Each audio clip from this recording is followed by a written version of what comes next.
Hay 7 palabras que la humanidad ha repetido durante 2000 años, sin atreverse jamás a preguntarse qué significan realmente. 7 frases dichas por un hombre llamado Jesús, que han sido interpretadas de 1000 maneras distintas, contradictorias, violentas, y todas ellas proclamadas como la única verdad posible, la única lectura correcta, la única fe legítima. Y en cada una de esas interpretaciones, se ha construido un imperio de poder, de control, de miedo, porque esas 7 promesas no son claras, no son precisas, no son inequívocas, son todo lo contrario, son nebulosas, ambiguas, abiertas a cualquier dogma que quien tenga el poder desee imponer. Y es precisamente esa ambigüedad la que ha permitido que la Iglesia construya sobre ellas lo que jamás debió construirse,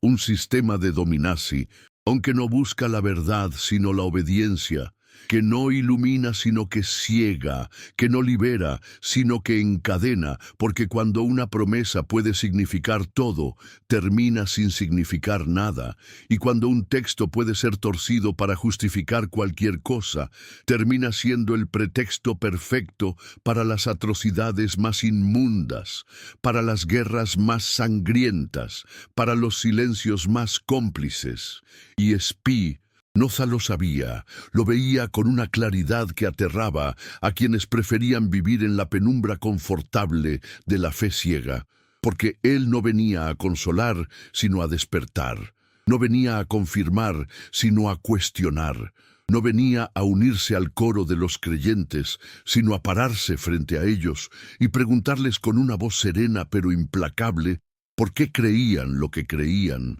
¿Por qué aceptaban como divino lo que era evidentemente humano? ¿Por qué se arrodillaban ante palabras que nadie comprendía realmente, pero que todos fingían entender, porque el costo de dudar era demasiado alto, demasiado peligroso, demasiado solitario? La primera de esas 7 promesas es quizás la más repetida y la menos comprendida. Aquella que dice que quien crea en Jesús tendrá vida eterna, una frase que suena simple, cristalina, directa, pero que esconde dentro de sí una complejidad tan vasta que ha dado lugar a siglos de debates teológicos, de cismas, de excomuniones, de hogueras, porque ¿qué significa creer? ¿Qué significa exactamente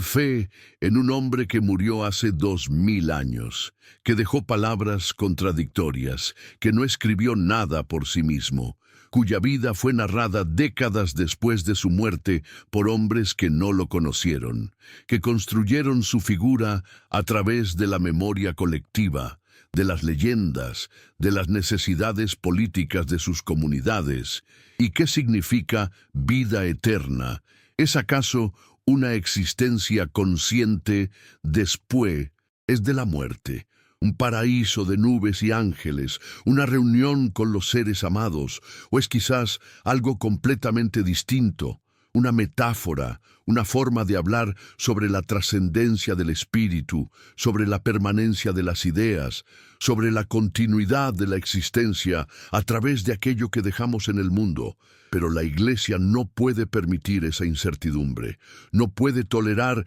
que cada creyente interprete a su manera lo que significa vida eterna. Porque si cada uno es libre de decidir qué significa esa promesa, entonces la Iglesia pierde su poder, pierde su función de intermediaria entre Dios y los hombres, pierde su capacidad de amenazar con el infierno y prometer el cielo, y por eso ha definido con precisión milimétrica qué significa creer, cómo debe manifestarse esa fe, qué rituales deben cumplirse, qué dogmas deben aceptarse sin cuestionamiento, y ha convertido una frase ambigua en un código legal estricto, en un contrato divino donde cada cláusula está escrita con la sangre de los herejes. Spinoza miraba todo esto con una mezcla de asombro y tristeza, porque él había sido educado en la tradición judía, conocía los textos sagrados mejor que los propios rabinos, había estudiado el Talmud, la Torá, los comentarios de Maimónides, y sabía que la historia de la interpretación religiosa era la historia de hombres que se atribuían el derecho de hablar por Dios, de decidir qué era sagrado y qué era profano, qué era correcto y qué era herejía. Y cuando comenzó a leer los evangelios, cuando comenzó a estudiar las palabras atribuidas a Jesús, vio exactamente el mismo patrón, las mismas estrategias de poder, las mismas manipulaciones, las mismas construcciones teológicas diseñadas, no para revelar la verdad, sino para controlarla, para domesticarla, para hacerla útil a los intereses de Q, quienes detentaban el poder religioso. Y se preguntaba, con esa honestidad brutal que caracterizaba su pensamiento, ¿por qué la humanidad necesitaba tanto ser engañada? ¿Por qué prefería la comodidad de las certezas falsas a la libertad inquietante de la duda? ¿Por qué elegía una y otra vez la esclavitud espiritual disfrazada de salvación en lugar de la autonomía intelectual que podría liberar la verdad de la mente? La segunda promesa es aún más perturbadora en su ambigüedad, aquella que asegura que donde 2 o 3 estén reunidos en el nombre de Jesús, allí estará Él en medio de ellos. Una frase que parece hermosa, que parece hablar de comunidad, de presencia divina, de cercanía espiritual, pero que en realidad abre una puerta inmensa a la arbitrariedad, porque ¿qué significa estar reunido en su nombre? Es suficiente pronunciar su nombre, invocar su figura, declararse seguidor suyo, o se requiere algo más, una intención pura, una fe genuina, una práctica coherente. ¿Y quién decide si esa reunión es legítima? ¿Quién tiene la autoridad para declarar que en ese grupo está Jesús presente o que en aquel otro no está? Y la Iglesia ha usado esa ambigüedad de manera magistral, proclamando que solo en sus templos, solo bajo la autoridad de sus sacerdotes, solo dentro de su estructura institucional es posible esa presencia divina, que fuera de la Iglesia no hay salvación, que cualquier reunión que no cuente con su bendición es falsa, ilegítima, herética, y así ha monopolizado la presencia de Dios, ha privatizado lo divino, ha convertido algo que supuestamente era universal en algo exclusivo, controlado, administrado por una burocracia celestial que decide quién merece experimentar lo sagrado y quién no. Y Spinoza veía en esto no solo un abuso de poder, sino una traición fundamental a la idea misma de divinidad. Porque si Dios es infinito, si Dios es la totalidad de lo que existe, ¿cómo puede ser contenido en una institución humana? ¿Cómo puede ser limitado a un edificio, a un ritual, a una forma específica de oración? ¿Cómo puede ser propiedad de nadie? ¿No es acaso esta la mayor arrogancia humana, creer que podemos contener a Dios, que podemos definirlo, limitarlo, administrarlo como si fuera una mercancía espiritual que distribuimos según nuestras reglas? Sí, no es precisamente esa pretensión de exclusividad lo que ha convertido a la religión en una fuente inagotable de conflictos, de guerras, de odios. ¿No será que la verdadera blasfemia no está en dudar de Dios, sino en pretender hablar por Él, en declararse su único representante legítimo, en excluir a otros de su presencia, bajo el pretexto de que no cumplen con los requisitos que nosotros, meros mortales, hemos establecido? Y así Spinoza respondía a estas preguntas, no con dogmas, sino con lógica, con razón, con una coherencia filosófica implacable, mostrando que si Dios es realmente infinito, entonces está en todas partes, en todo momento, en toda forma de existencia, y que cualquier intento de limitarlo es no solo absurdo, sino profundamente impío, porque reducir lo infinito a lo finito no es fe, sino idolatría, no es oración, sino manipulación. No es reconocer a Dios, sino crear un ídolo a nuestra imagen y semejanza. La tercera promesa lleva la ambigüedad a un nivel aún más peligroso, aquella que afirma que quien pida recibirá, quien busque encontrará, quien llame se le abrirá, Una frase que suena como una invitación generosa, como una garantía de que Dios responde, de que el universo escucha, de que nuestras súplicas no caen en el vacío, pero que en realidad es una trampa perfecta, porque cuando alguien pide y no recibe, cuando busca y no encuentra, cuando llama y la puerta permanece cerrada, la culpa nunca recae en la promesa, sino en quien pide. Es porque no pediste con suficiente fe, es porque buscaste de la manera equivocada, es porque llamaste sin la pureza de corazón necesaria, y así la promesa se vuelve infalible precisamente porque es imposible de verificar, porque cualquier fracaso puede ser atribuido no a la falsedad de la promesa, sino a la insuficiencia del creyente, y la Iglesia ha usado esta lógica circular durante siglos para mantener a los fieles en un estado perpetuo de autocrítica, de culpa, de necesidad de redención que solo puede ser satisfecha a través de más obediencia, más sumisión, más donaciones, más rituales, porque siempre hay algo más que hacer, siempre hay una forma de perfeccionar la fe, de purificar el alma, de hacerse más digno de recibir lo que se ha prometido pero que nunca llega, o que llega de formas tan ambiguas que pueden ser interpretadas como respuestas divinas cuando son simplemente coincidencias, casualidades, resultados naturales de las acciones humanas. Spinoza veía en esto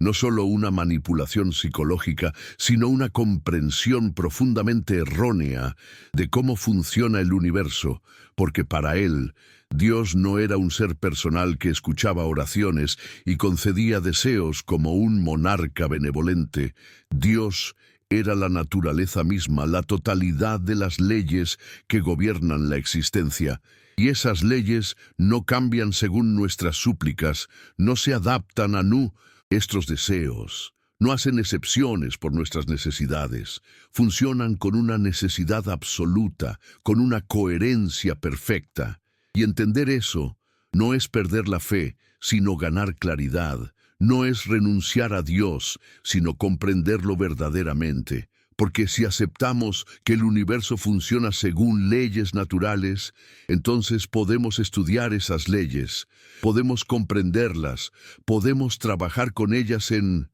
lugar de contra ellas, podemos dejar de suplicar y empezar a actuar, podemos dejar de esperar milagros y comenzar a crear cambios reales a través del conocimiento y la acción. Pero la Iglesia no puede permitir esa autonomía, no puede tolerar que los fieles se vuelvan independientes del sistema de mediación que ella representa, porque si Dios no responde oraciones, si el universo funciona según ley, es naturales que pueden ser comprendidas por la razón. Entonces, ¿para qué necesitamos sacerdotes? ¿Para qué necesitamos rituales? ¿Para qué necesitamos una institución que nos diga cómo hablar con Dios? Y entonces llegamos a la cuarta promesa, quizás la más utilizada para justificar el sufrimiento humano, aquella que asegura que quien pierda su vida por causa de Jesús la encontrará. Una paradoja que ha sido interpretada de mil maneras,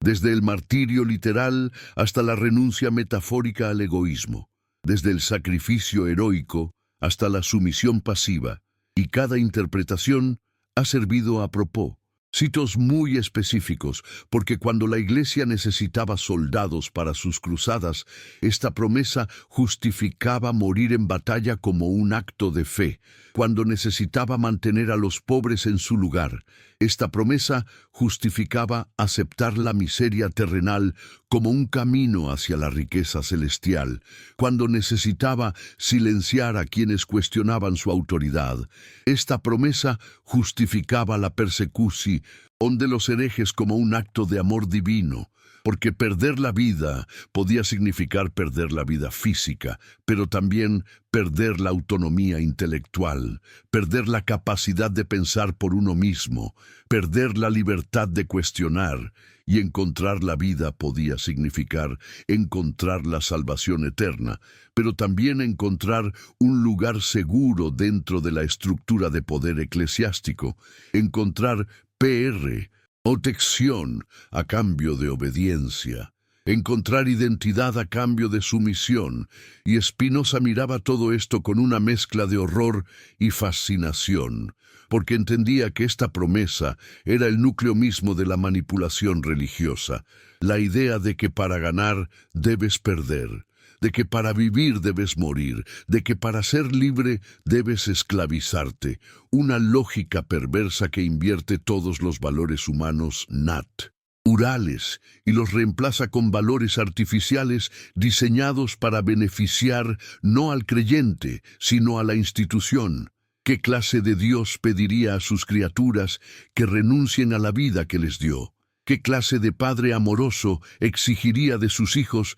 que se destruyan a sí mismos como prueba de amor? ¿No es acaso esta la ética de los tiranos, de los abusadores, de aquellos que mantienen su poder a través del miedo y la culpa? Y sin embargo, esta promesa se ha convertido en el corazón de la teología cristiana. La idea del sacrificio como camino a la salvación, del sufrimiento como prueba de fe, de la renuncia como virtud suprema. Y millones de personas han vivido vidas miserables, convencidas de que esa miseria era el precio necesario para una felicidad futura que nadie puede garantizar, que nadie puede verificar, que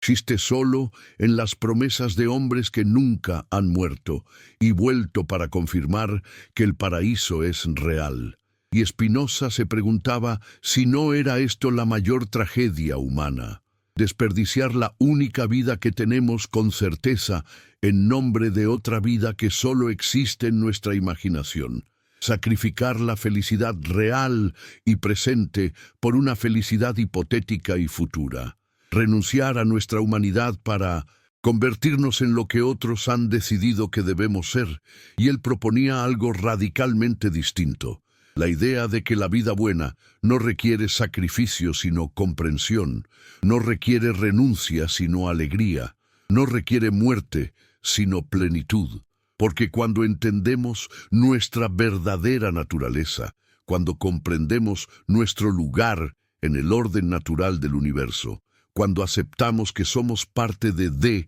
Dios no como siervos, sino como expresiones, entonces la felicidad no es algo que debemos posponer, sino algo que podemos experimentar ahora, en este momento, en esta vida. La quinta promesa introduce un elemento que ha causado más divisiones que quizás cualquier otra idea en la historia del cristianismo, aquella que dice que muchos son llamados, pero pocos escogidos, una frase que implica una selección, una exclusión, una predestinación que contradice directamente la idea de un Dios amoroso que desea la salvación de todos. Porque si Dios llama a muchos, pero escoge a pocos, entonces hay personas que están destinadas desde antes de nacer a la condenación. Personas que por más que se esfuercen, por más que crean, por más que oren, nunca serán parte de los escogidos. Y esta idea ha sido usada para justificar las jerarquías sociales más crueles,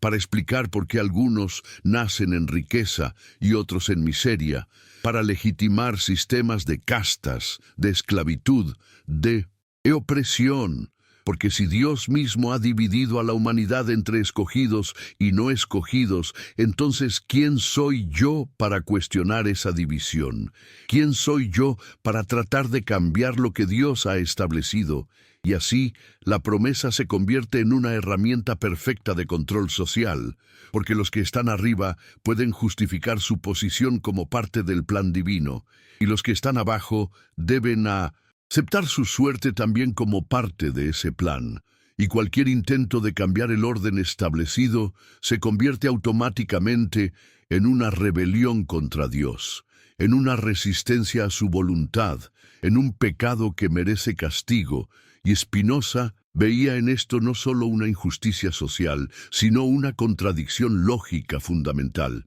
Porque si Dios es perfecto, si Dios es bueno, si Dios es amor, entonces, ¿cómo puede crear seres humanos sabiendo de antemano que la mayoría de ellos está destinada al sufrimiento eterno? ¿Qué clase de bondad es esa que condena a sus propias criaturas? ¿Qué clase de amor es ese que selecciona a unos pocos y abandona al resto? Y él argumentaba que esta idea de predestinación no venía de Dios, sino de hombres, de teólogos que necesitaban explicar por qué el mundo era tan injusto en cuestionar el orden social que los beneficiaba, de líderes religiosos que necesitaban una justificación para su poder, sin admitir que ese poder no venía de ningún mandato divino, sino de la fuerza, de la tradición, del miedo. ¿Por qué necesitamos creer que algunos son mejores que otros por designio divino?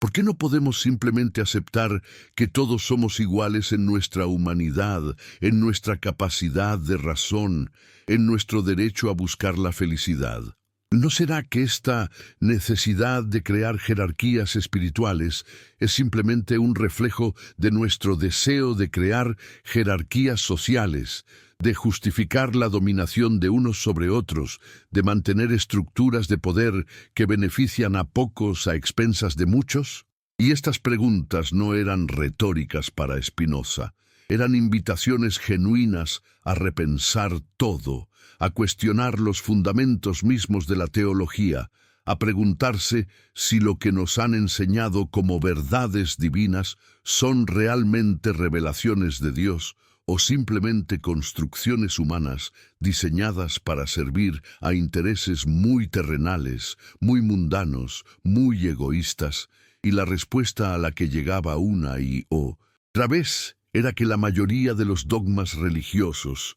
no tienen nada que ver con Dios y todo que ver con el poder, con el control, con el mantenimiento de sistemas que benefician a las élites religiosas a expensas de los fieles comunes, que creen de buena fe que están siguiendo mandatos divinos cuando en realidad están simplemente obedeciendo a otros seres humanos que han aprendido a hablar el lenguaje de lo sagrado para ocultar sus motivaciones profanas. La sexta promesa lleva la ambigüedad al terreno de la acción moral, aquella que afirma que por sus frutos los conoceréis, una frase que parece clara, que parece establecer un criterio objetivo para juzgar la autenticidad de la fe, porque si alguien produce buenos frutos, entonces su fe es genuina, y si produce malos frutos, entonces su fe es falsa. Pero el problema es que nunca ha habido consenso sobre qué constituye un buen fruto, porque para algunos un buen fruto es la caridad, para otros es la obediencia, para algunos es la compasión, para otros es la conversión de los infieles incluso por la fuerza, para algunos es la defensa de los pobres, para otros es el mantenimiento del orden social establecido. Y cada grupo ha usado esta promesa para validar sus propias acciones y condenar las de sus oponentes. Porque si yo creo que mis frutos son buenos, entonces mi fe es verdadera. Y si creo que tus frutos son malos, entonces tu fe es falsa. Y así la promesa que supuestamente debía servir para discernir la verdad se convierte en otra herramienta de división, de exclusión, de condena mutua, porque todos creen que sus frutos son buenos, todos creen que están del lado correcto, todos creen en que representan la voluntad de Dios, y nadie está dispuesto a considerar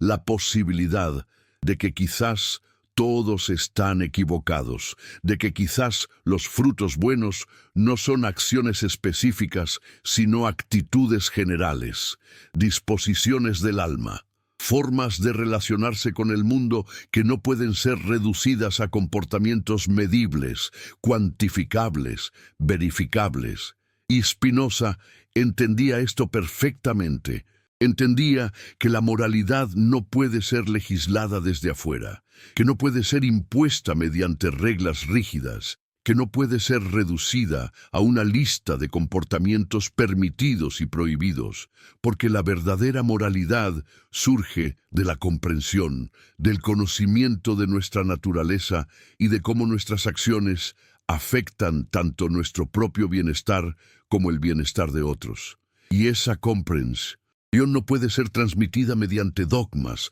sino solo mediante el ejercicio de la razón, mediante el cultivo de la sabiduría, mediante la práctica constante de pensar por uno mismo en lugar de simplemente obedecer lo que otros han pensado antes. ¿Quién tiene derecho a definir qué es un buen fruto y qué es un mal fruto? ¿Por qué debemos aceptar las definiciones de otros sin cuestionarlas? ¿No es acaso obvio que lo que una generación considera virtuoso, otra puede considerar vicioso? Que lo que una cultura celebra, otra puede condenar? Que lo que una religión santifica, otra puede demonizar? Y si esto es así, si la moralidad es tan variable, tan dependiente del contexto cultural e histórico, entonces ¿cómo podemos afirmar que existe una moralidad objetiva, divina, eterna, inmutable? Y la respuesta de Spinoza era que no podemos, que la idea misma de una moralidad revelada por Dios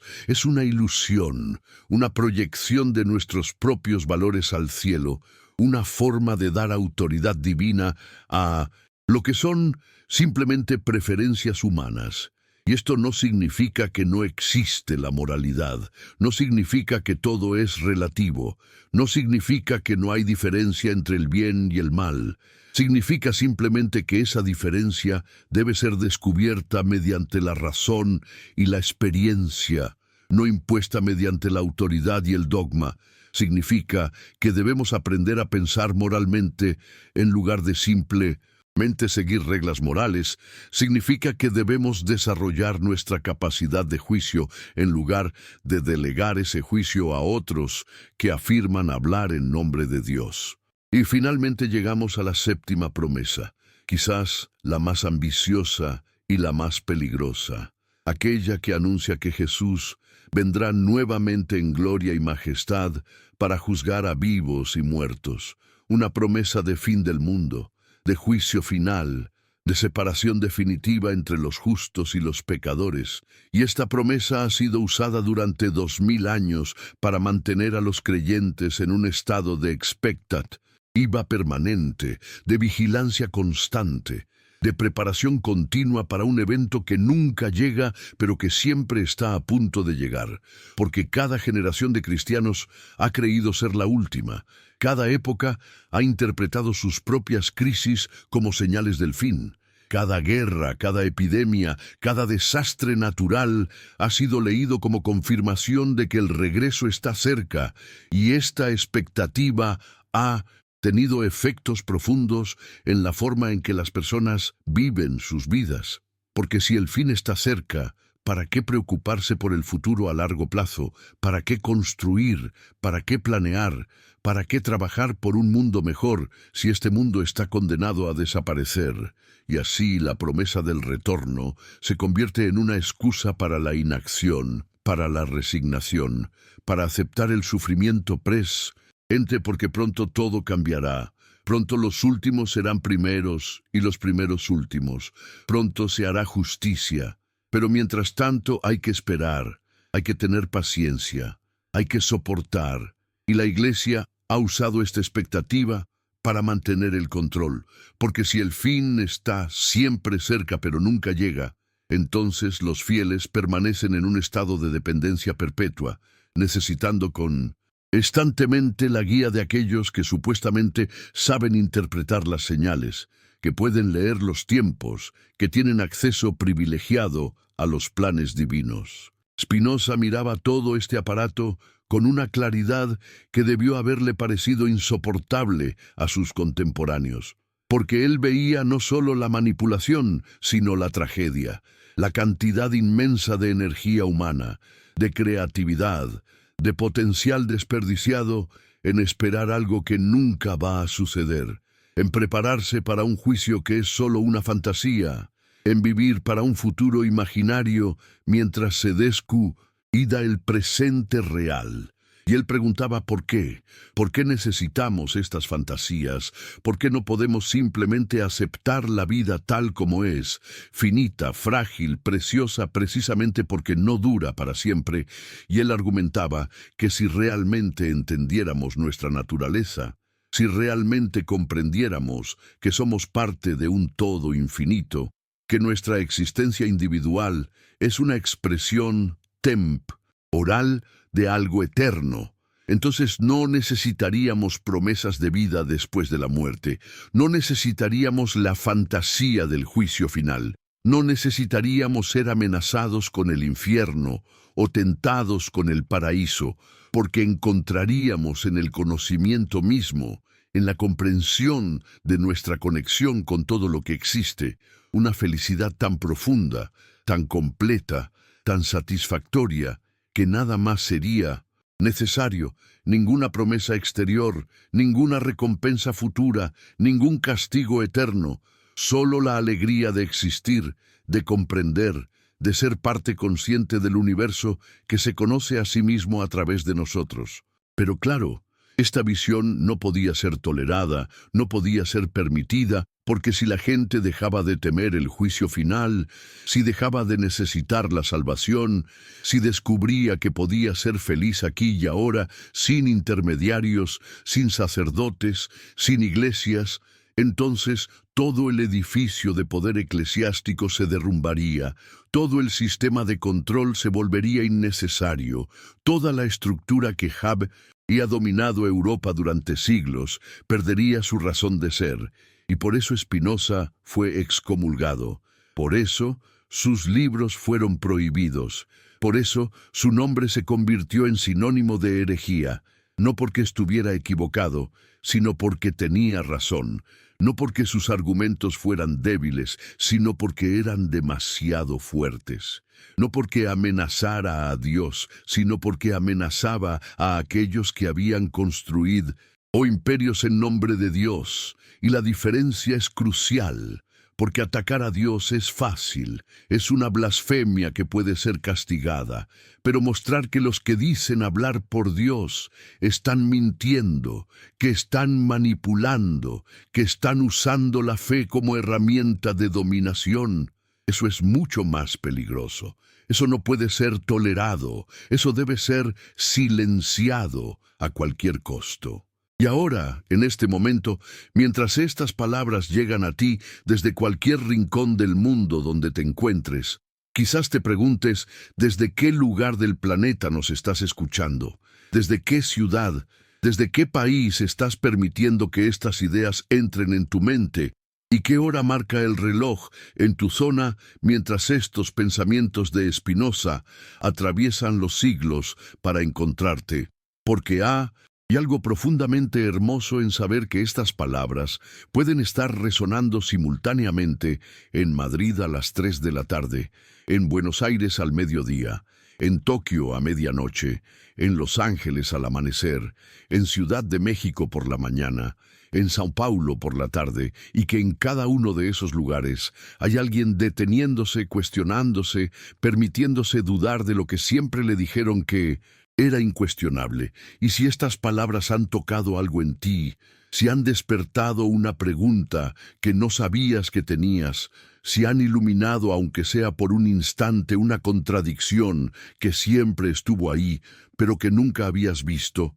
entonces tal vez quieras compartir este momento con alguien cercano, con un amigo que también busca, que también duda, que también se atreve a pensar, porque el conocimiento no se multiplica dividiéndose, sino compartiéndose. Y cuando extiendes esta reflexión a otro ser humano, estás participando en esa cadena infinita de pensamiento que comenzó hace siglos con hombres como Spinoza y que continúa ahora, en este instante, contigo y con todos aquellos que se atreven a cuestionar en lugar de simplemente creer. Las 7 promesas de Jesús no son falsas porque Jesús mintiera. Probablemente Él habló con sinceridad, con la convicción de alguien que realmente creía estar transmitiendo verdades importantes. Pero el problema no está en lo que Él dijo, sino en cómo lo que dijo ha sido interpretado, manipulado, torcido,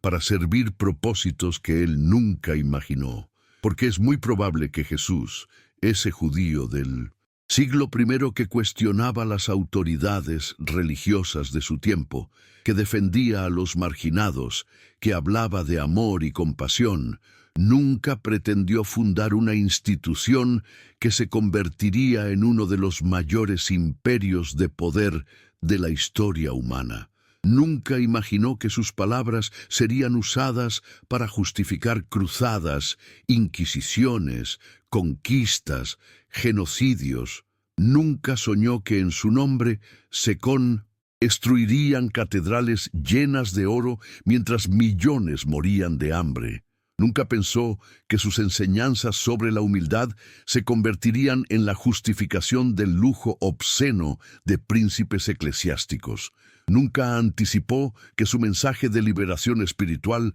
se transformaría en el instrumento de la esclavitud mental más sofisticado jamás creado. Y Spinoza entendía esto. Entendía que hay una distancia infinita entre lo que un maestro enseña y lo que sus discípulos hacen con esas enseñanzas, entre el mensaje original y la institución que se construye sobre ese mensaje. Y él no estaba atacando a Jesús, sino a la Iglesia. No estaba cuestionando las palabras, sino las interpretaciones. No estaba destruyendo la fe, sino los dogmas que habían asfixiado la fe verdadera bajo capas y capas de ritual, de jerarquía, de poder. Pero ¿qué es la fe verdadera según Spinoza? ¿Qué queda cuando quitamos todos los dogmas, todos los rituales, todas las promesas ambiguas? Queda algo mucho más simple y mucho más difícil al mismo tiempo. Queda la búsqueda honesta de la verdad, queda el compromiso con la razón, queda la voluntad de mirar al mundo tal como es, y no como nos gustaría que fuera. Queda la humildad de admitir que no lo sabemos todo, que nuestras certezas son provisionales, que siempre podemos estar equivocados. Queda la alegría de comprender, el placer de descubrir, la satisfacción de ver cómo las piezas del rompecabezas encajan cuando las miramos con claridad. Queda la ética que surge no del miedo al castigo o el deseo de recompensa, sino de la comprensión de que nuestro bienestar está intrínsecamente conectado con el bienestar de otros, que no somos individuos aislados, compitiendo por recursos escasos, sino parte de una totalidad que florece cuando cada parte florece, que se enferma cuando cualquier parte se enferma. Y esta visión no requiere fe ciega sino visión clara, no requiere obediencia sino comprensión, no requiere sumisión sino libertad. La libertad de pensar, de cuestionar, de dudar, de cambiar de opinión cuando la evidencia lo requiere, de crecer intelectualmente en lugar de permanecer estancado en las creencias que nos inculcaron en la infancia. Las 7 promesas ambiguas de Jesús han permitido la construcción de 1000 iglesias diferentes, de 1000 interpretaciones contradictorias, de 1000 formas de cristianismo que se excomulgan mutuamente, que se declaran herejes unos a otros, que compiten por ser la única versión verdadera de una fe que supuestamente predica la unidad y el amor. Y esta fragmentación no es un accidente, no es una desviación del plan divino. Es la consecuencia inevitable de basar un sistema de creencias en textos ambiguos, en promesas que pueden significar cualquier cosa, en palabras que cada generación puede reinterpretar según sus propias necesidades, sus propios intereses, sus propias luchas de poder. Y Spinoza veía todo esto no como una debilidad del cristianismo, sino como una característica fundamental de todas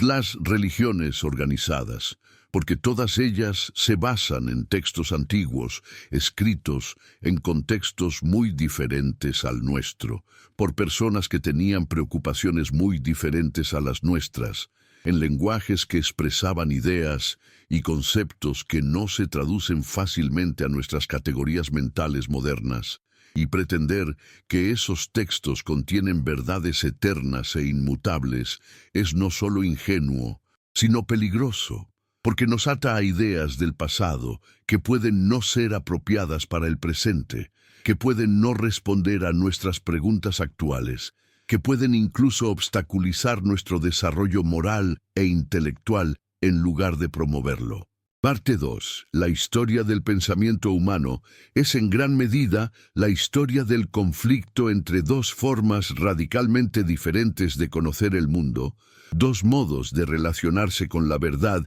que han estado en tensión desde que el primer ser humano se detuvo a preguntarse por qué las cosas son como son. Y estas dos formas se llaman fe y razón, aunque los nombres pueden variar, pueden ser revelación, lógica, intuición y análisis, corazón y mente, pero la sustancia del conflicto permanece constante. Es el choque entre aceptar lo que nos dicen y verificar por nosotros mismos, entre confiar en la autoridad y confiar en la evidencia, entre creer porque otros creen y comprender porque hemos pensado, y este conflicto no es abstracto, no es solo un debate académico entre teólogos y filósofos, es algo que ha determinado el curso de civilizaciones enteras, que ha decidido qué conocimientos se preservan y cuáles se destruyen, qué preguntas se pueden hacer y cuáles deben ser silenciadas, qué personas pueden hablar y cuáles deben callar. Y en el centro de este conflicto, en el ojo de esta tormenta que ha durado milenios, se encuentra la figura de Baruch Spinoza, un hombre que se atrevió a llevar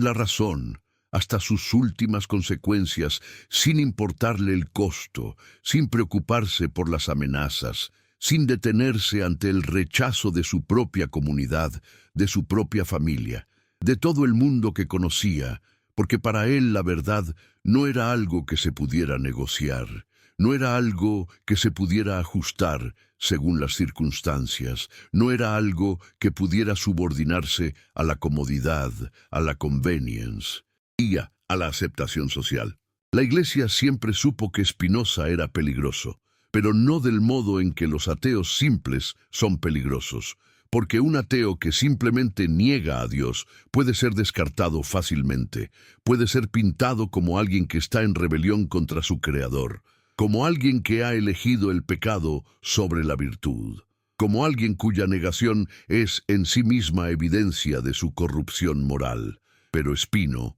no negaba a Dios. Él afirmaba a Dios con una intensidad que pocos creyentes convencionales podían igualar. Su Dios estaba en todas partes, en cada átomo de existencia, en cada ley de la naturaleza, en cada pensamiento que cruzaba la mente humana. Su Dios no era un rey celeste que gobernaba desde arriba, sino la sustancia misma de todo lo que existe. Y esta visión era mucho más peligrosa que cualquier ateísmo simple, porque no podía ser refutada con las herramientas habituales de la apologética. No podía ser atacada diciendo que Spinoza estaba rechazando a Dios cuando claramente no lo hacía. Lo que Spinoza estaba haciendo era algo mucho más subversivo. Estaba redefiniendo a Dios de una manera que hacía irrelevante todo el aparato institucional de la religión, porque si Dios es la naturale,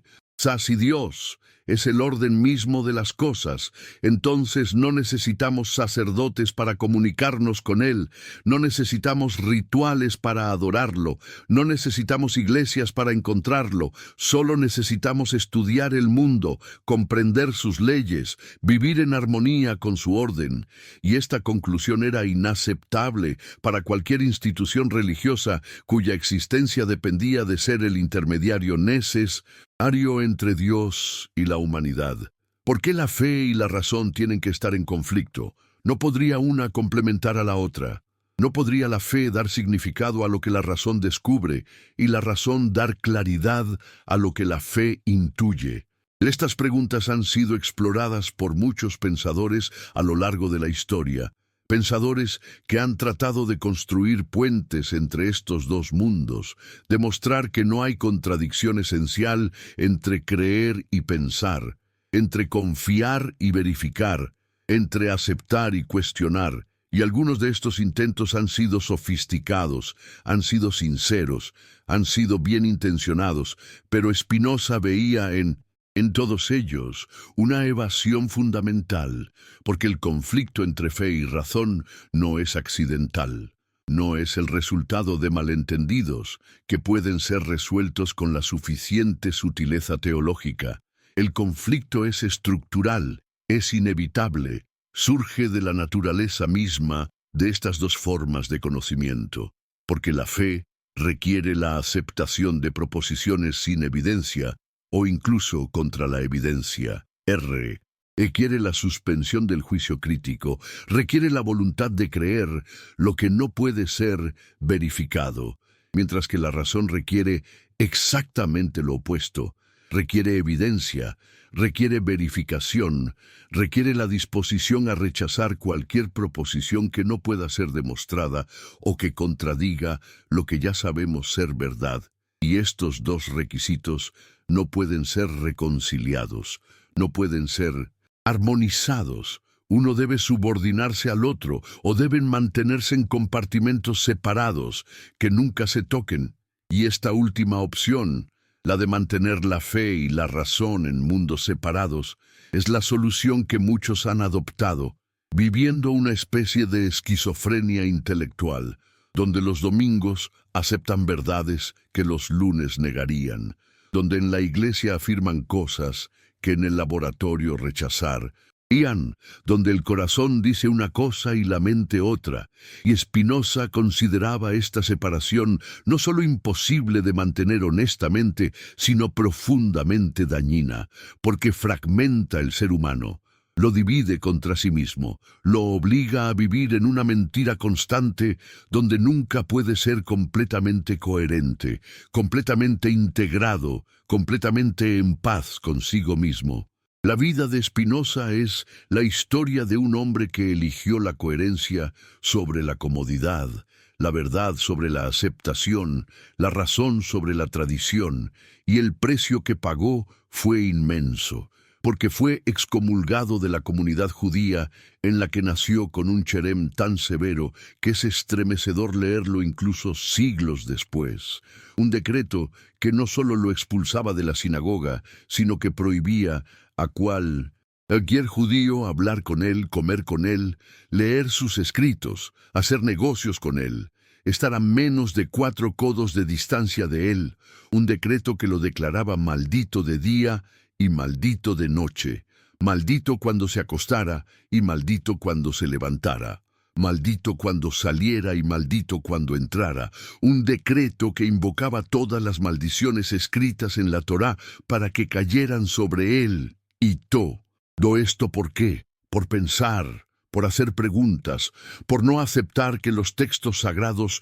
debían ser leídos literalmente, por sugerir que Moisés no escribió el Pentateuco, por proponer que los milagros narrados en la Biblia podían tener explicaciones naturales, por atreverse a aplicar a los textos religiosos los mismos métodos críticos que se aplicaban a cualquier otro texto histórico, y después de esta excomunión la Iglesia Católica también lo condenó, puso sus libros en el índice de libros prohibidos, declaró sus ideas heréticas, peligrosas, corruptoras, y los protestantes hicieron lo mismo. Y de repente este hombre se encontró solo, rechazado por todas las religiones, por todas las comunidades, por todo el mundo organizado de la fe, y sin embargo él continuó escribiendo, continuó pensando, o continuó desarrollando su filosofía con una serenidad que solo puede venir de alguien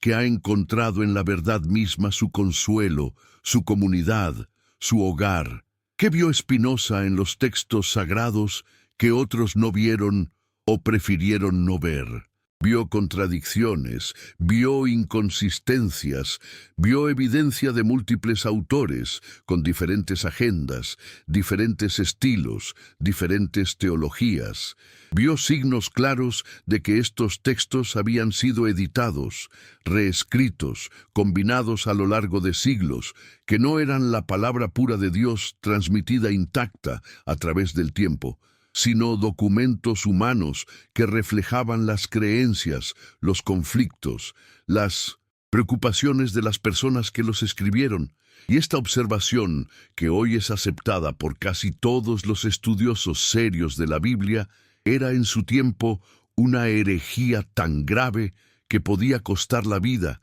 porque admitir que la Biblia era un texto humano era socavar todo el edificio de la autoridad religiosa. Porque si la Biblia no es la palabra inerrante de Dios, entonces ¿cómo sabemos qué parte son divinas y cuáles son humanas? ¿Cómo sabemos qué mandamientos debemos seguir y cuáles podemos ignorar? ¿Cómo sabemos qué doctrinas son verdaderas y cuáles son solo opiniones de hombres antiguos que no sabían más que nosotros y probablemente sabían menos? Y estas preguntas son aterradoras para cualquier sistema religioso porque abren la puerta a la libertad individual, a la interpretación personal, a la posibilidad de que cada persona decida por sí misma qué es sagrado y qué no. Y esa posibilidad es incompatible con cualquier forma de control religioso institucionalizado. Spinoza no solo leyó la Biblia críticamente,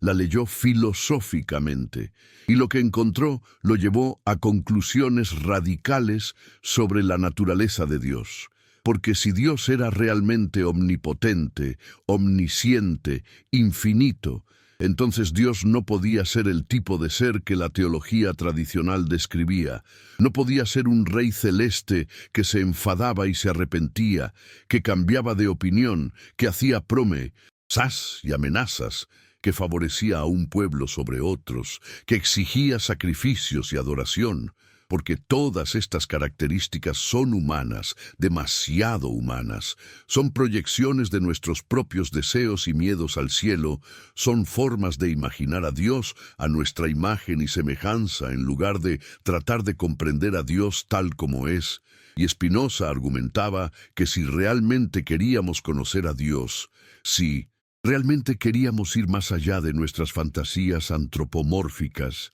teníamos que empezar por reconocer que Dios no puede ser separado de la naturaleza, que Dios no puede estar fuera del universo mirando hacia adentro, que Dios debe ser el universo mismo, la totalidad de todo lo que existe, la sustancia única de la cual todo lo demás es una modificación, una expresión, un modo. Y esta identificación de Dios con la naturaleza, esta ecuación de Deus, sive natura, Dios, o sea, naturaleza, era para sus contemporáneos equivalente al ateísmo, porque si Dios es la naturaleza, entonces Dios no piensa, no siente, no actúa con propósito, simplemente es. Simplemente existe según leyes necesarias que no pueden ser de otra manera, y un Dios así no escucha oraciones, no realiza milagros, no interviene en los asuntos humanos.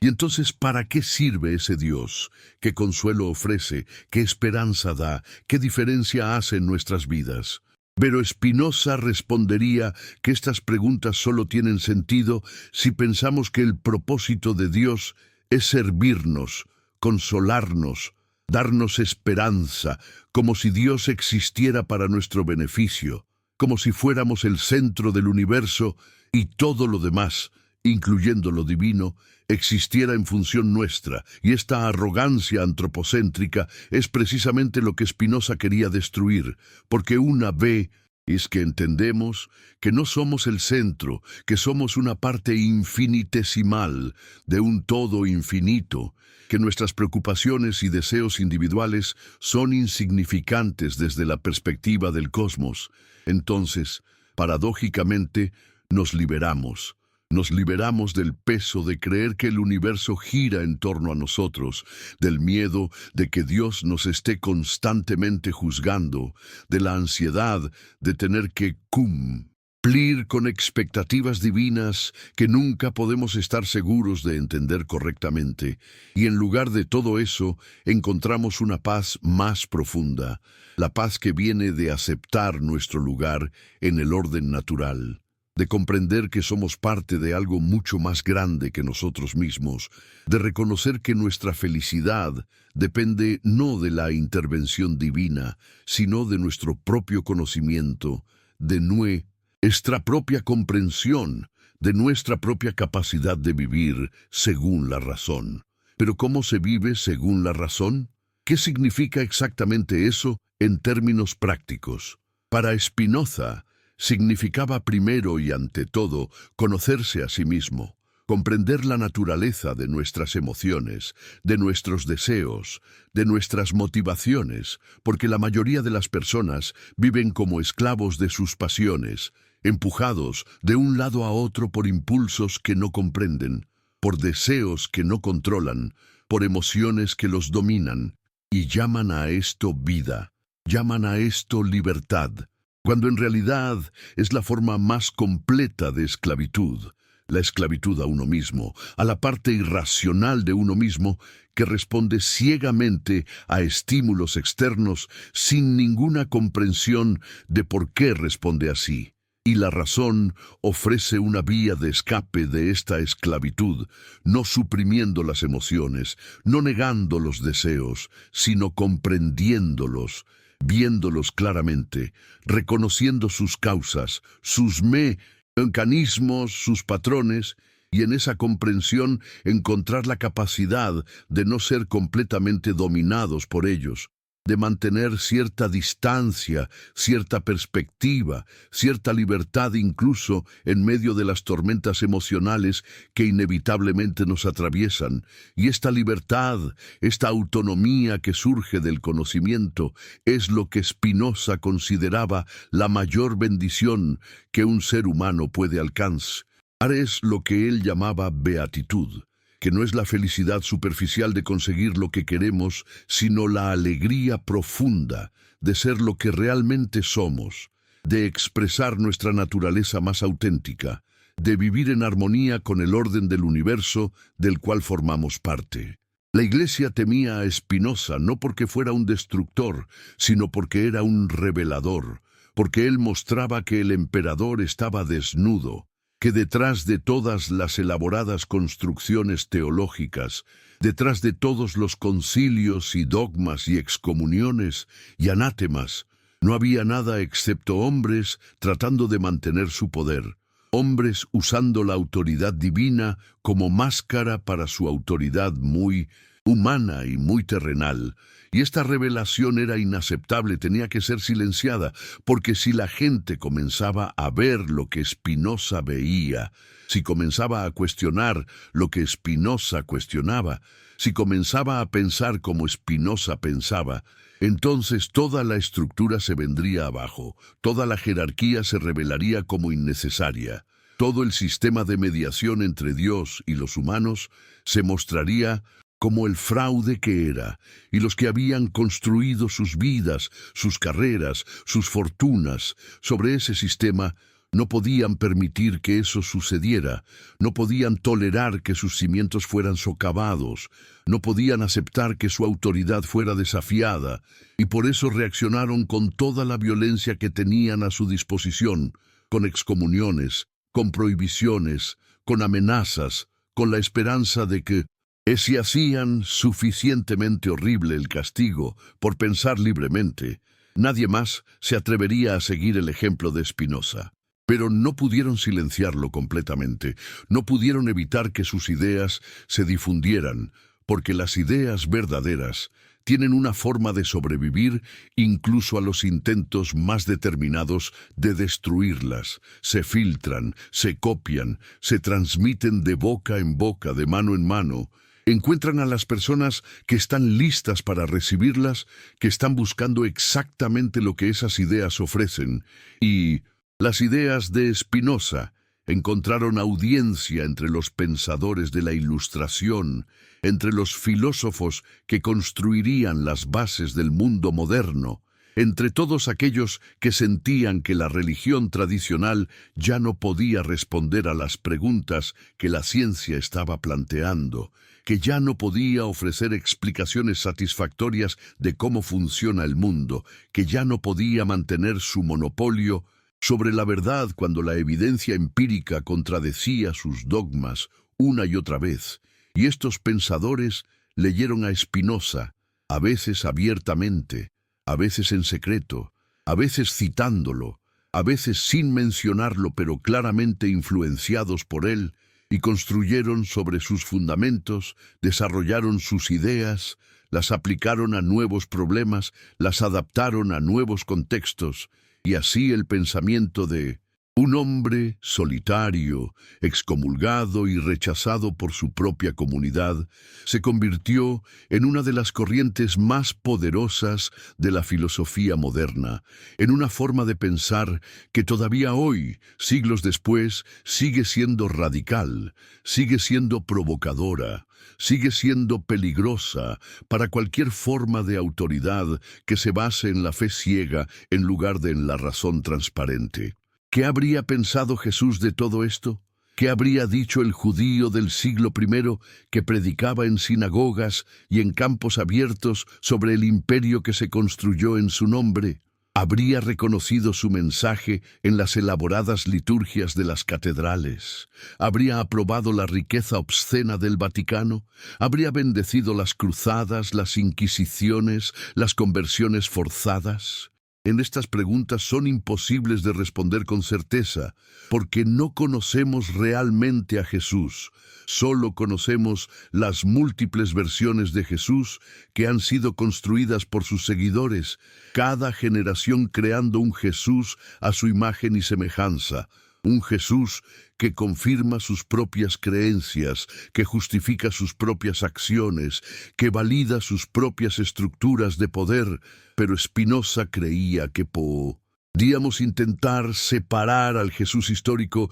de las elaboraciones teológicas posteriores. Podíamos intentar leer los evangelios críticamente, con los mismos métodos que aplicaríamos a cualquier otro texto antiguo. Y cuando hacemos eso, cuando quitamos las capas de interpretación que se han acumulado durante siglos, lo que encontramos es un maestro judío que cuestionaba la hipocresía de las autoridades religiosas de su tiempo, que defendía la compasión sobre el ritual, que priorizaba el espíritu sobre la letra de la ley, que hablaba de un reino de Dios que no era un lugar físico, sino un estado de ser. Una forma de vivir en armonía con lo divino aquí y ahora, no en algún futuro escatológico. Y este Jesús, el Jesús que emerge cuando leemos los textos sin los lentes de la ortodoxia, se parece mucho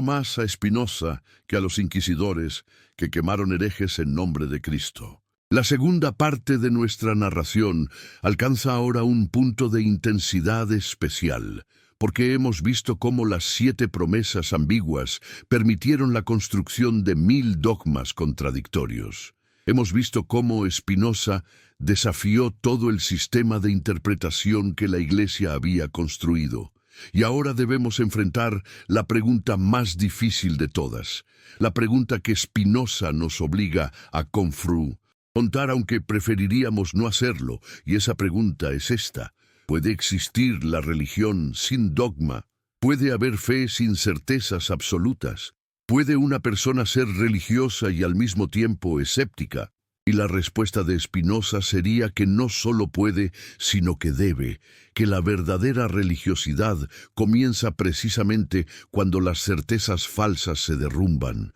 cuando nos atrevemos a admitir que no sabemos, que no tenemos todas las respuestas, que Dios es un misterio que ninguna teología puede capturar completamente, que ningún dogma puede definir exhaustivamente, que ninguna institución puede representar adecuadamente. Y esta admisión de ignorancia no es debilidad, sino honestidad. No es falta de fe, sino fe genuina. Porque la fe que requiere certezas no es fe en absoluto, sino conocimiento disfrazado. Y cuando ese supuesto conocimiento resulta ser falso, como inevitablemente sucede, la fe colapsa, pero la fe que puede coexistir con la duda, que puede abrazar la incertidumbre, que puede reconocer sus propios límites, esa fe es indestructible, porque no depende de ninguna proposición particular que pueda ser refutada. Depende solo de una apertura hacia lo que trasciende nuestra parte 2, continuación, ensión, de una disposición a vivir con preguntas en lugar de con respuestas prefabricadas, de un compromiso con la búsqueda más que con la posesión de la verdad. La historia del conflicto entre Spinoza y las instituciones religiosas de su tiempo es también la historia de un momento crucial en el desarrollo de la conciencia humana, el momento en que la razón Dejó de ser simplemente una herramienta al servicio de la fe y se convirtió en un principio autónomo, en un método independiente de llegar a la verdad que no necesitaba la bendición de ninguna autoridad religiosa, que no requería la confirmación de ningún texto sagrado, que se validaba a sí mismo mediante la coherencia de sus argumentos y la verificabilidad de sus conclusiones. Y este momento no fue pacífico, no fue una transición suave, fue una ruptura violenta, traumática, que dejó heridas que todavía no han sanado completamente, porque implicaba una redistribución radical del poder epistemi, del derecho a declarar qué es verdadero y qué es falso, quién puede hablar con autoridad y quién debe permanecer en silencio. Y las instituciones que habían monopolizado ese poder durante siglos no estaban dispuestas a renunciarlo sin luchar, y lucharon con todas las armas que tenían, con la excomunión, con la censura, con la amenaza de violencia, con el estigma social, con el aislamiento, con todo lo que pudiera hacer que el precio de la libertad intelectual fuera tan alto que nadie se atreviera a pagarlo. Spinoza pagó ese precio, y lo pagó consciente de lo que estaba haciendo, porque él no era un rebelde inconsciente, no era alguien que simplemente se dejó llevar por sus impulsos sin considerar las consecuencias. Él sabía exactamente lo que le costaría su honestidad intelectual. Sabía que sería expulsado de su comunidad, sabía que sería condenado por todas las religiones, sabía que viviría en pobreza puliendo lentes para sobrevivir mientras podría haber tenido una vida cómoda si hubiera estado dispuesto a guardar silencio, si hubiera aceptado decir en público lo que se esperaba de él mientras pensaba en privado lo que realmente creía. Pero para él, esa división era intolerable. Esa esquizofrenia entre el pensamiento público y el privado era una forma de muerte espiritual peor que cualquier pobreza material, porque significaba traicionarse a sí mismo, significaba vivir en la mentira, significaba renunciar a la única cosa que realmente lo hacía humano. Su capacidad de pensar libremente y expresar esos pensamientos sin miedo, y por eso eligió la pobreza, eligió el aislamiento, eligió la condena de todos aquellos cuya aprobación la mayoría de las personas consideraría indispensable a una vida feliz. Y sin embargo, él fue feliz, profundamente feliz, porque tenía lo único que realmente importaba. Tenía su integridad, tenía su libertad, tenía la paz que viene de vivir en total coherencia con sus propias convicciones. Pero ¿era realmente libre Spinoza o simplemente había cambiado una forma de esclavitud por otra? ¿La esclavitud a la tradición por la esclavitud a la razón? Esta pregunta no es trivial, porque si la razón se convierte en un nuevo dogma, si se transforma en una nueva ortodoxia que no puede ser cuestionada, entonces no hemos ganado nada. Simplemente hemos reemplazado un conjunto de cadenas por otro, y hay versiones de la racionalidad que funcionan exactamente así, que se vuelven tan rígidas, tan cerradas, tan intolerantes de cualquier forma de conocimiento que no se ajuste a sus parámetros como la religión más fundamentalista. Pero la razón de Spinoza no era así. Su racionalidad no era una prisión, sino un método. No era un conjunto de conclusiones fijas, sino un proceso continuo de investigación, de cuestionamiento, de revisión. Su filosofía no pretendía haber llegado a las respuestas finales, sino haber encontrado la forma correcta de hacerlas preguntas, y esa forma era geométrica, era sistemática, era rigurosa, partía de definiciones claras, de axiomas evidentes, y derivaba conclusiones mediante pasos lógicos que cualquiera podía verificar, que cualquiera podía desafiar si encontraba un error en el razonamiento. Y esta apertura a la verificación, esta disponibilidad para ser cuestionado, esta voluntad de revisar cualquier conclusión,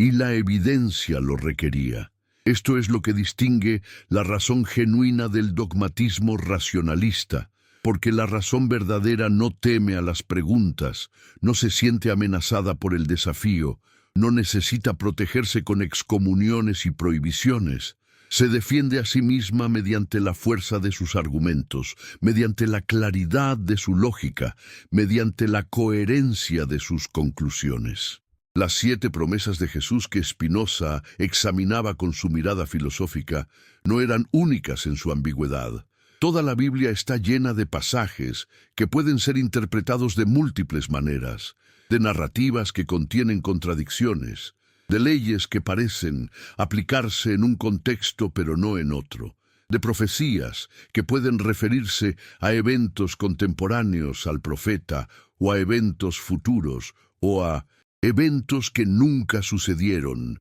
y esta ambigüedad no es un defecto que debe ser ocultado o explicado. Es una característica fundamental de cualquier texto que ha sido transmitido a través de múltiples generaciones, que ha sido copiado y recopiado, traducido y retraducido, interpretado y reinterpretado, que sirve a comunidades diferentes en tiempos diferentes con necesidades diferentes, porque un texto completamente claro, completamente inequívoco, completamente específico en su significado, sería un texto muerto, sería un texto que solo podría hablar a una situación particular, en un tiempo particular, a un pueblo particular. Pero un texto ambiguo, un texto que puede ser leído de múltiples maneras, ese texto puede seguir vivo a través de los siglos, puede seguir hablando a nuevas generaciones, o puede seguir siendo relevante porque cada generación puede encontrar en él lo que necesita, puede proyectar en él sus propias preocupaciones, sus propias esperanzas, sus propios miedos, y esto es maravilloso. Si lo que buscamos es un texto que inspire, que consuele, que acompañe, pero es desastroso si lo que buscamos es un texto que defina doctrinas precisas, que establezca reglas inequívocas, que sirva como fundamento para un sistema de creencias que pretende ser la única verdad posible. Y ahí está el problema central que Spinoza identificó con tanta claridad. El problema no está en los textos mismos, sino en el uso que se hace de ellos. No está en la ambigüedad, sino en la pretensión de eliminar esa ambigüedad mediante interpretaciones autoritativas que se presentan como la única lectura correcta. No está en la multiplicidad de significados, sino en el intento de imponer un solo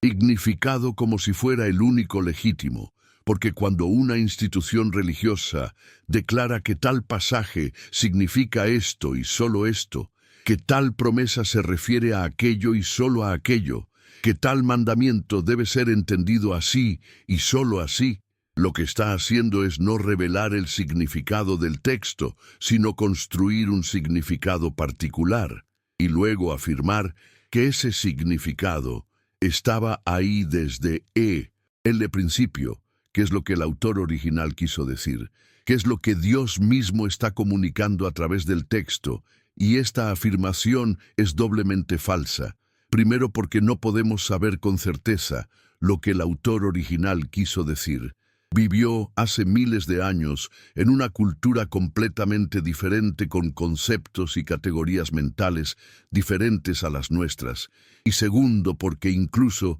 si pudiéramos saberlo, no hay razón para pensar que la intención del autor original es la única forma válida de leer el texto, que el significado está fijado para siempre en el momento de la escritura y no puede evolucionar, no puede transformarse, no puede ser enriquecido por nuevas lecturas, nuevas perspectivas, nuevos contextos. Spinoza aplicaba este método crítico no solo a los textos cristianos, sino también a los judíos, y por eso fue excomulgado por su propia comunidad, porque él leía la Torá no como la palabra dictada por Dios a Moisés en el monte Sinaí, sino como una compilación de tradiciones antiguas, de leyes tribales, de narrativas míticas que habían sido editadas y combinadas a lo largo de siglos por escribas y Sacerdotes, con sus propias agendas, sus propios intereses, sus propios objetivos teológicos y políticos, y él mostraba las evidencias de esto, mostraba cómo el texto mismo contiene duplicaciones, contradicciones, cambios de estilo, anacronismos que solo pueden explicarse si aceptamos que Moisés no escribió todo el Pentateuco, que algunas partes fueron escritas mucho después de su muerte, que el texto que tenemos es el resultado de un proceso editorial complejo que involucró a muchas manos a lo largo de mucho tiempo. Y estas observaciones, que hoy son el pan de cada día de los estudios bíblicos académicos, que son enseñadas en seminarios teológicos, que son aceptadas por la mayoría de los eruditos serios, independientemente de su fe personal. Estas observaciones, en el tiempo de Spinoza, eran herejía pura.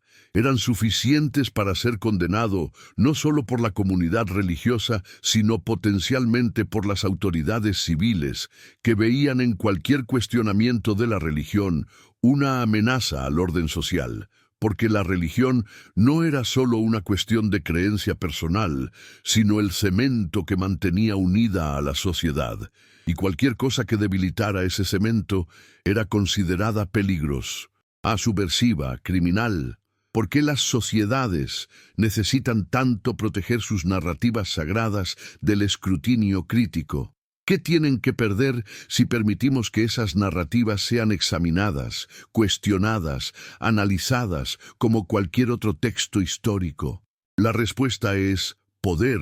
autoridad, legitimidad, porque las narrativas sagradas no solo cuentan historias sobre el pasado, establecen jerarquías en el presente, justifican estructuras de poder, explican por qué algunos deben mandar y otros deben obedecer, por qué algunos son elegidos y otros no, por qué algunas formas de vida son santas y otras son pecaminosas, y si esas narrativas resultan ser construcciones humanas. Si resulta que no hay nada divino en ellas, excepto lo que nosotros hemos proyectado, entonces todo el edificio se tambalea, todas las justificaciones se revelan como circulares, todas las jerarquías se muestran como arbitrarias, y entonces las preguntas peligrosas comienzan a surgir. Preguntas como ¿por qué deberíamos obedecer? ¿Qué da a esta persona autoridad sobre mí? ¿Con qué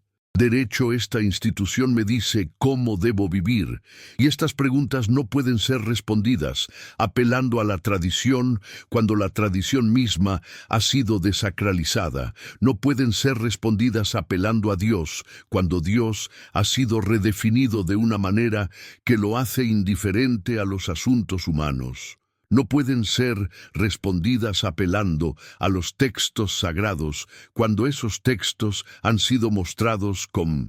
profundamente humanos, profundamente falibles, profundamente marcados por su tiempo y lugar de origen. La Iglesia entendía esto perfectamente. Entendía que Spinoza no estaba simplemente proponiendo una nueva interpretación teológica que pudiera ser debatida en los términos habituales de la disputa doctrinal. Estaba cuestionando los términos mismos del debate. Estaba socavando las bases sobre las cuales se construía cualquier afirmación de autoridad religiosa. Y por eso, la respuesta no podía ser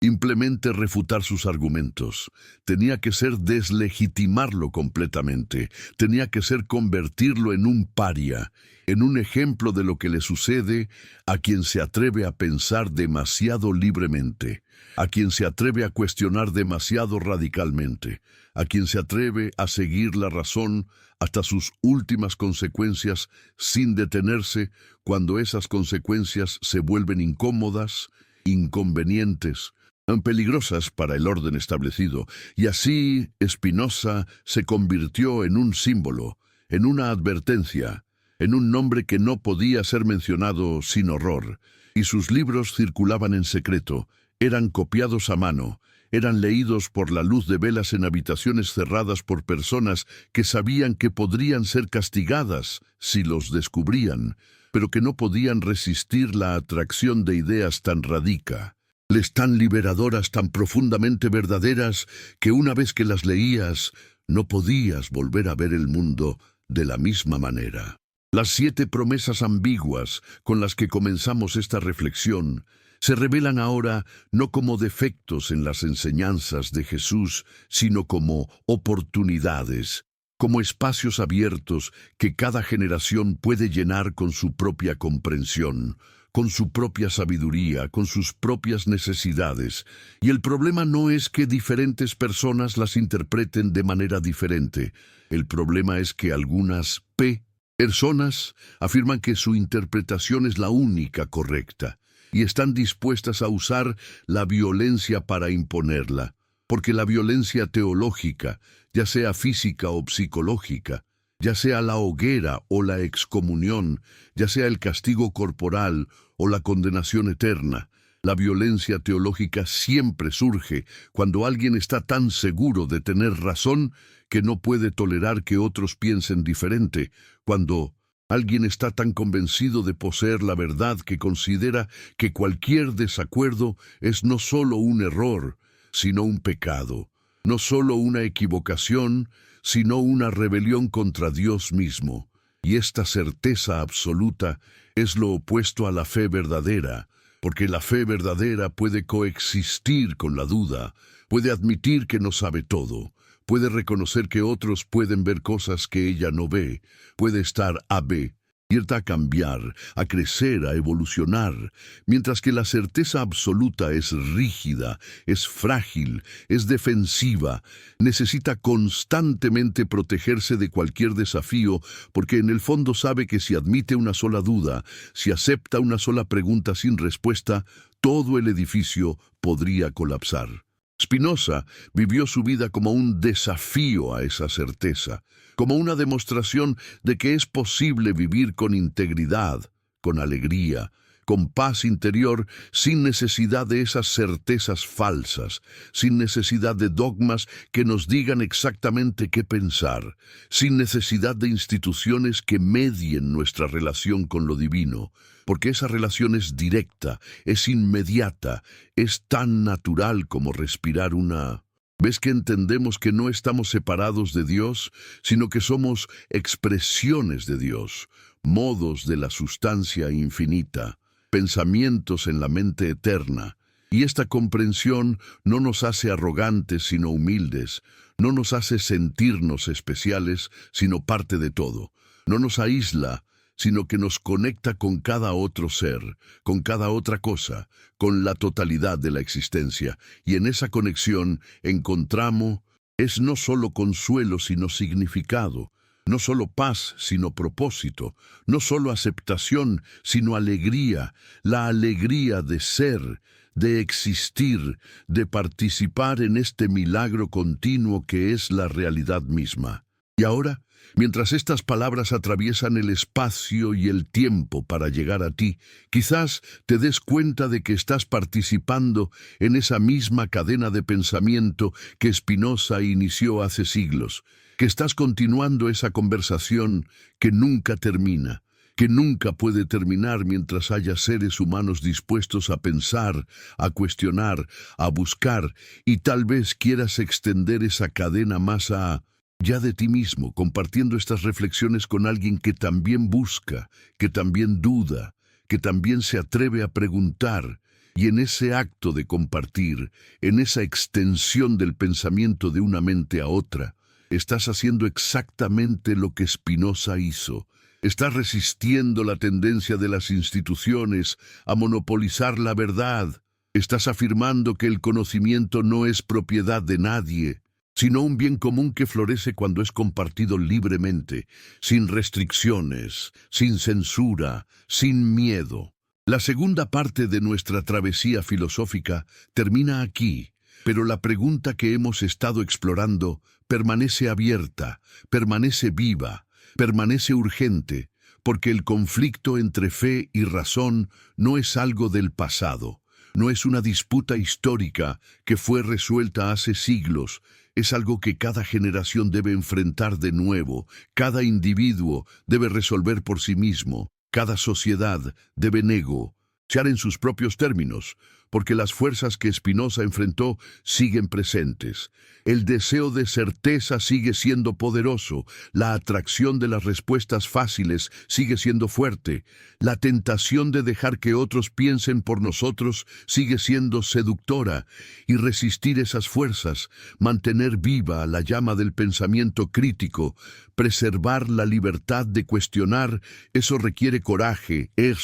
requiere esfuerzo, requiere estar dispuesto a pagar el precio que Spinoza pagó. Tal vez no el mismo precio exacto, tal vez no la excomunión formal o la pobreza material, pero sí el precio de ser diferente, de no encajar completamente, de vivir en cierta tensión con las expectativas sociales, de mantener una distancia crítica con respecto a las creencias dominantes, y ese precio puede parecer alto. Pero la alternativa es mucho peor. La alternativa es vivir en la mentira, es traicionarse a uno mismo, es renunciar a lo único que realmente nos hace humanos, nuestra capacidad de pensar libremente y vivir según esas convicciones. Parte 3. El tiempo ha llegado de enfrentar la pregunta final, la pregunta que todas las anteriores han estado preparando. La pregunta que no puede ser evadida por más tiempo, y esa pregunta es si la verdad puede ser enterrada para siempre, si las certezas construidas sobre mentiras pueden mantenerse indefinidamente, si los dogmas erigidos sobre la ambigüedad pueden resistir eternamente el embate de la razón. Y la respuesta que emerge de todo lo que hemos explorado, de todo lo que Spinoza nos mostró, de todo lo que la historia ha confirmado una y otra vez, es que no, que la verdad tiene una forma de emerger eventualmente, de filtrarse a través de las grietas de los sistemas más herméticos, de encontrar voces que la expresen, incluso cuando hacerlo es peligroso, incluso cuando el costo es enorme, incluso cuando parece que nadie está escuchando, porque la verdad no necesita defensores poderosos, no necesita instituciones que la respalden, no necesita ejércitos que la impongan. Se defiende a sí misma mediante su propia coherencia, mediante su correspondencia con la realidad, mediante su capacidad de explicar lo que las mentiras no pueden explicar, de resolver lo que los dogmas no pueden, en resolver de iluminar lo que las ortodoxias solo oscurecen. Hemos llegado al punto en nuestra reflexión donde debemos reconocer que las 7 promesas ambiguas de Jesús son solo la punta del iceberg, son solo los ejemplos más obvios de un problema mucho más profundo que afecta a todas las religiones, a todos los sistemas de creencias que pretenden basar su autoridad en revelaciones divinas, en textos sagrados, en tradiciones inmutables, porque todos estos sistemas enfrentan el mismo dilema fundamental, el dilema de cómo mantener la relevancia a través del tiempo sin admitir que están cambiando, cómo adaptarse a nuevos contextos sin reconocer que se están adaptando, cómo responder a nuevas preguntas sin admitir que las respuestas antiguas ya no funcionan, y la solución que generalmente adoptan es la reinterpretación, es decir, que el texto siempre dijo lo que ahora necesitamos que diga, que la tradición siempre incluyó lo que ahora necesitamos que incluya, que la revelación divina siempre contuvo estas nuevas comprensiones que convenientemente